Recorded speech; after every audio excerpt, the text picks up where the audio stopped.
আচ্ছা, রিসেন্ট টাইমসে যদি আমরা একটুখানি শিল্পীদের লাইফটা দেখি যারা দীর্ঘদিন ধরে গান করেছেন, ইন্ডাস্ট্রিতে কি অবস্থা, মানে এখন মানে সত্যি কি গানের জগৎটা কোন জায়গায় দাঁড়িয়ে রয়েছে? I really don't know. মানে কেন?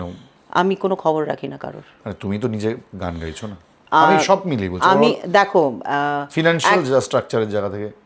ডিপেন্ডস, আচ্ছা, টোটালি ডিপেন্ডস।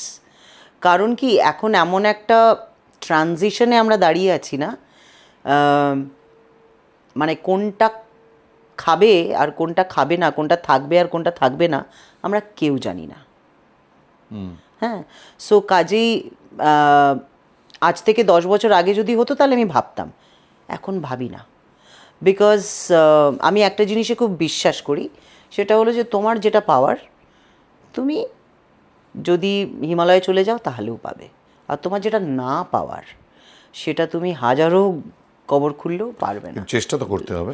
চেষ্টা তো করছে, চেষ্টা কি করছে না? সবাই চেষ্টা করছে, যে যার নিজের মতন করে চেষ্টা করছে, কিন্তু পাচ্ছে কজন? যাদের পাওয়ার তারা ঠিকই পাচ্ছে।